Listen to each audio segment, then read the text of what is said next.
Okay, now that we've looked at defining your mindset and how they dictate your actions, I want to shift now to understanding how perspectives change conversations.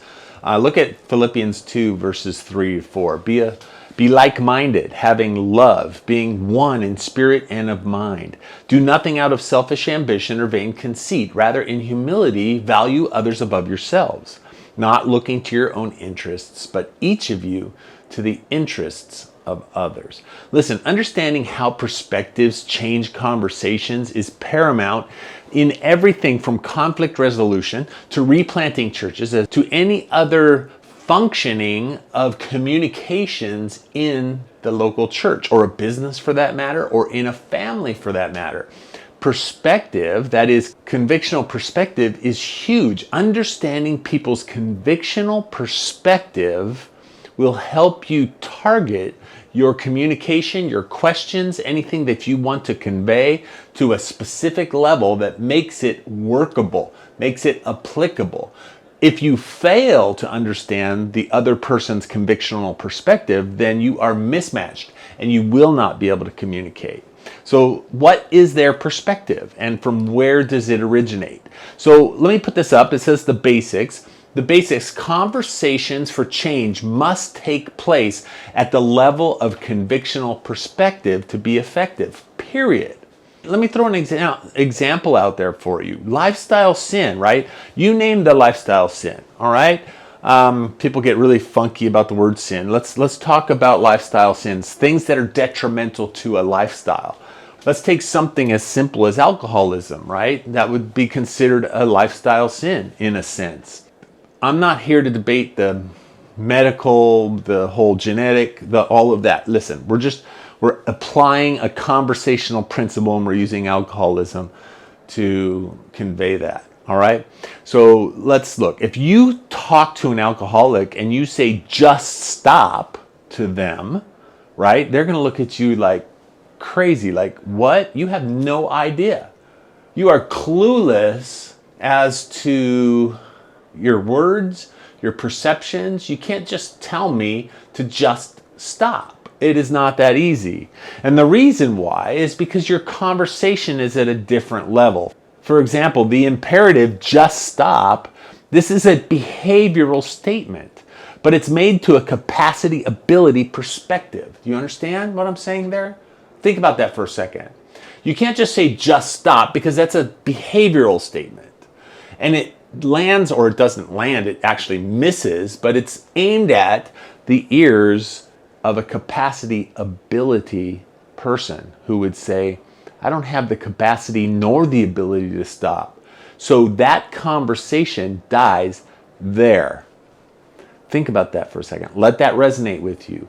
How do you match the conversational level with the hearing level? How do you match your words and your meaning that you're trying to convey to a level that is equal to the convictional perspective of the other person? So you can do that by changing your language. How about I can help you, or can I help you, rather than just stop, right? Can I help you is a capacity ability statement, and it matches, it's made to a capacity ability perspective, and it matches. Now I want you to think about something, because even though that's overly simplified, it gets us so much closer to the target of being able to have a valid conversation that is actually actionable, actually can work. A behavioral statement will not work. It never will work. And so many of us are frustrated over time because we're trying to achieve results in work, in ministry, in life, in family. We're trying to achieve results with statements that miss the convictional perspective of the hearer. And we need to match those up. Okay? So let's talk about the strata of change. I want you to think about, you're walking across the desert floor and there's all this surface dust on the desert, right? And you can kick it and it's easy to move, right? It spins around with little swirls of dust as you kick your feet across the desert floor. But if you want to access something that's deeper, you have to dig. And if you know anything about geological strata, you know that the deeper you dig, the further back you're going in time. You're unearthing something that's deeper, something that's more compressed, it's more dense. It deepens as you dig, and it's full of deeper history, right? Any archaeologist will tell you that. They dig to reveal strata of time and depth and compressed layers of history and all of that. And the communicator understands this in the psyche of the people that they're trying to communicate to. And in our own, in terms of self-awareness, we need to be aware of these things. So these are very specific strata of change that I want to talk to you about. Because depending on what the convictional perspective of the hearer is, right, they're at a certain strata level. You as the speaker, using the analogy of the desert, you as the speaker, you need to dig down to their level, get into that history, get into that time, get into that depth, get deeper to match the level at which they're convictionally connected to the conversation. And once you do that, you can pull them up, to further the analogy, pull them up out of that hole that they're in. But to yell orders down deep from the desert surface does no good. And these are applicable, tangible, behavioral levels that I want to review with you, each and every one. And then we'll make some applications, okay? The first is that environmental level. This is superficial change. This is dust on the desert floor. You can easily kick that with your foot and it goes swirling around, changing, and it's simply environmental, has no ramifications to much. It's very simple, superficial change. The next level is behavioral change. We talked about a little bit about behavioral change earlier. This is a change of one's actions, right? If somebody just needs to change their action, then you can make a behavioral action and say, you do it all the time. You're driving with your spouse. Turn right here, turn left here. That's a change of behavior. It's a change of one's immediate actions. Then you have capacity and ability. This, when you make a capacity ability statement, you recognize and you're asking someone to change their skill set or their abilities to do something. So you need to match that, right? You need to assess where they're at. If their capacity ability level, they don't have the capacity ability level, then your conversation needs to meet them at that level to help them change their capacity or their ability. And then it gets deeper, beliefs and values. You're asking them to change something internal. So here you're digging deep, you're teaching them, you're changing them, you're using language and gathering information that changes the beliefs and values that someone once had and changing them into something new. This is the change of in something internal. Obviously, that's deeper and more intimate and more difficult to change. You need to dig deep to get to that level. And there's still two more. There's the identity level. Think about that for a second. Changing the sense of who you are. Now, look at what we're facing in this reality today where everyone is developing their own identity. Without speaking too much into it, we have some very surface level conversations about people within families across America where parents are saying, just change your behavior to someone who identifies differently than the parent would have them identify. And identity is the second deepest level. And so parents across America that are saying to their kids, just stop it, or just stop your behavior, or even a beliefs, values. We did not raise you to believe these things, right? It's still not deep enough to change where they're identifying. And so we're ill-equipped to have those conversations, and parents are losing that battle across America because they haven't dug deep enough to understand the identity, the sense of who their children are. And then lastly, purpose and mission, which is the deepest meaning of faith and life and calling. This is the sense, boy, you can change a lot of things about people, but it is very hard to change the devout religious person into another faith system, or any purpose or meaning of life issue that somebody has. To change that when it gives them all purpose and mission, it's almost impossible to change. That's the deepest level of change strata that there is. So until you can identify these and be aware of these, you're going to be ill-equipped to have really productive conversations. Now, I know we've got church planters in the room, and we've got organizational leaders in the room. Some of you in the room are revitalization guys. You're revitalizing. And listen, I'm just to be frank with you, unless you get this, you're not going to get very far. Understanding your responsibility as a leader to dig down to the level of those that you're trying to communicate to, because you've unpacked and understand their convictional perspective, is absolutely paramount. You're wasting your time if you don't do this. Conversations are meaningless if you don't do this. People will label you a terrible communicator if you don't do this. You'll never be a visionary leader for your people if you don't do this. So let me run you through some examples, some from my own life and some are just examples here. If you've heard me speak in the past, you know I'm a storyteller. I believe that story conveys to the heart and emotion of the hearer. And so I tell stories based on interchanges that I've had in my past. I take some liberties, but they're primarily true situations that I had. So let's learn from some stories. And let's talk about Teddy. Teddy is consistently late. Teddy was not always late. Teddy was an ideal employee. Teddy, only for the last couple months, had been consistently late. So I started thinking, hey, what's up with Teddy? So for me, this was a behavioral thing. I wanted to tell Teddy, hey man, show up on time or find a new job. It's that simple. You come in at 8:02, 8:05, sometimes you're here on time, sometimes you're at 8:08.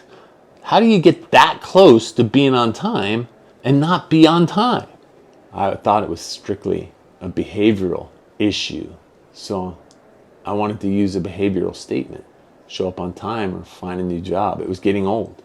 But then in conversation with Teddy, I began to realize that this is not a behavioral question. It's a capacity ability situation. He needed some sort of change in his life to be able to make this happen. Why? Because I sat down with him and I talked to him, and he told me the reason is that his wife's hours shifted at work, and now he was the one that had to take the kids to school. See, that was a capacity ability conversation. And unless I was willing to dig and find out about that, Teddy would have been without a job, and I would have been without one of my best employees. So if I dug down to the capacity ability level and started to think about it creatively from that perspective. And understanding this issue at the capacity ability level allowed me to have a discussion on shifting his work hours from 8 to 4 to 9 to 5. And Teddy was back to his glorious self. He even said to me, he said, well, I'll work it out with my wife. That gets me home a little late, but I'll work that out with her. So don't worry about that. I'll work that on her end. And Teddy's back in the routine. Problem solved. Listen for emotions. Listen for meaning. Listen for situation. Listen for conviction. Listen for all those things that will help you propel your people forward at the level of convictional perspective in which they lie. Okay, let's look at another. Let's look at Lisa. Look, let me give you some background to the Lisa thing. I stored the pulpit at church, right? I'm not a pulpit speaker. I walk too much. I got way too much nervous energy. This is what I prefer. I prefer high table like this and a stool that I can put my speaking notes down on if I need them. But I'm a wanderer. Been known to walk right out there into the audience around you guys. So, but here's the thing. So I stored this pulpit back in the day when I was pastoring, and all of a sudden I see this crazy shift in Lisa. Shift I didn't understand. For me, moving the pulpit was an environmental issue. It was cluttering the stage, and like I said, I prefer the stool and the table. But Lisa starts getting all really weird about it. And I started noticing that she would make snide comments and anger from Lisa and could not figure out why. I hadn't pieced that together yet. I didn't piece the relationship between her actions and the moving of the pulpit. I didn't I didn't connect those until I, unafraid, sat down with her to have the conversation and unpack where this behavior is coming from. What convictional perspective is she coming from, so that I can address the situation at her level? And I found out that it was an identity issue. It was deep. Me moving the pulpit changed the sense of who she was and her identity with church and everything else, which is something, quite honestly, I could not even fathom until I heard the story. The reason her father had built that pulpit before he died. And when I removed it from the stage, it felt like an erasure of her dad. And she didn't know how to deal with it. She didn't know how to articulate that to me. And think about the conversation going the other way. If she would have confronted me on it from an identity level, and I'm sitting here thinking this is just an environmental thing, I'd say, come on, Lisa, get over it. All I did was move that pulpit into storage. And that would have been troublesome for me as a leader. But understanding the situation, I was able to dig deep into the identity conversation. And understanding that this decision was at the level of her identity, I'm able to assure her that her father will never be forgotten at the church. I offered to preach from the pulpit once more, to mention her father and how he built this pulpit, and then take that service time to actually gift that pulpit to her, so that she had that memento of her father. This completely took care of the situation with Lisa. And it was also a reminder for me to time to ask her how she's doing, how her mom is doing, etc., and helped me to continually build that relationship stronger with Lisa. Again, I was matching her convictional perspective in the conversation. Let's talk about Imani. Imani, performance plummets, right? Imani's one of my best workers. The crazy thing is I just gave her a promotion. Imani gets a promotion, and all of a sudden I see that her performance is faltering. She's starting to seem disinterested at work. She's starting to really be unable to focus, and she doesn't have the answers that I need when I ask her. Things got really dysfunctional really fast. So for me, it was clear. It was clear the performance plummet meant that she was over her capacity and ability. She was over her head, which surprised me, quite honestly, because she's quite capable, and that's why I promoted her. I figured it was the recent promotion that she was promoted above her capacity. You know, that happens to a lot of us. We get promoted, we do really well at certain things, and we get promoted beyond our ability. It's the old Peter Principle idea. And I was sure and convinced that that was the issue. However, Imani was down at the purpose and mission level. You see, her prior assignment aligned with her calling.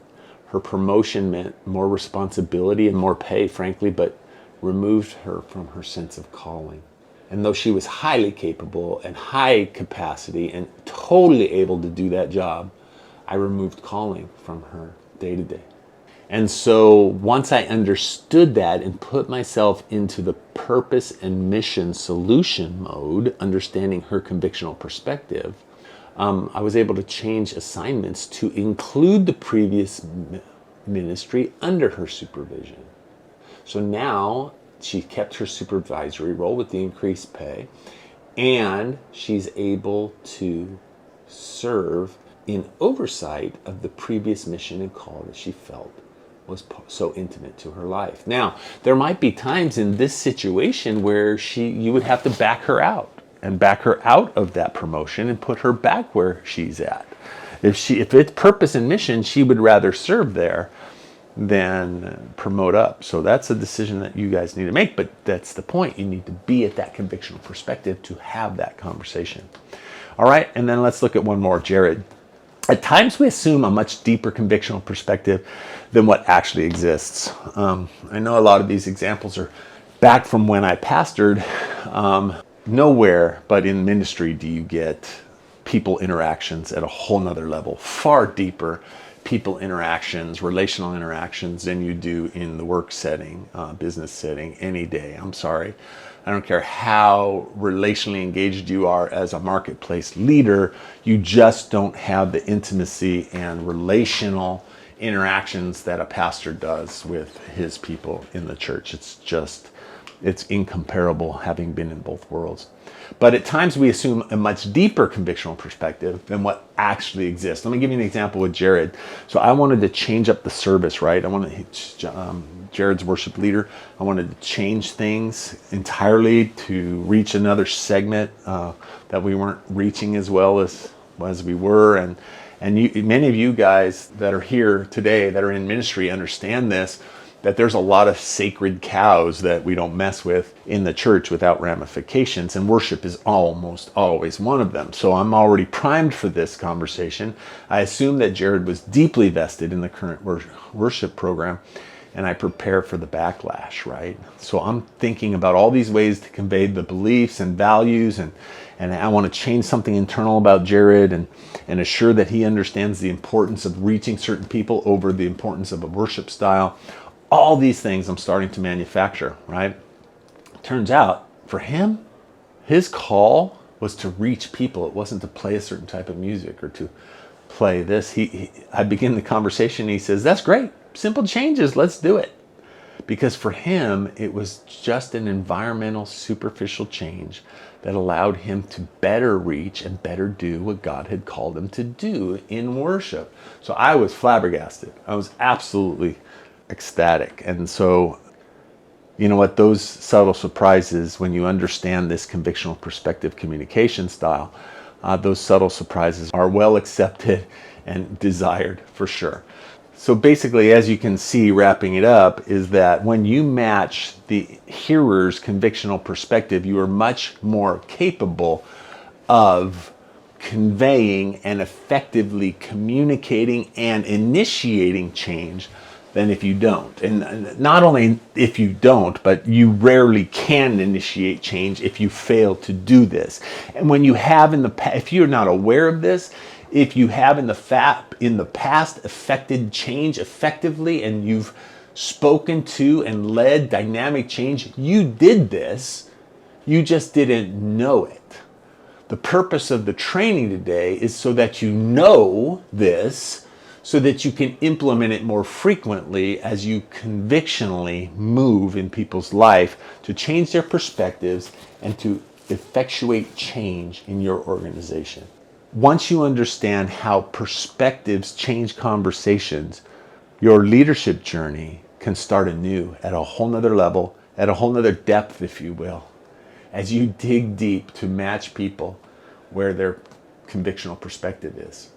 Okay, well, that's what I've got for you today. I hope to see you in breakout session later on. God bless you. Take care. Have a great day.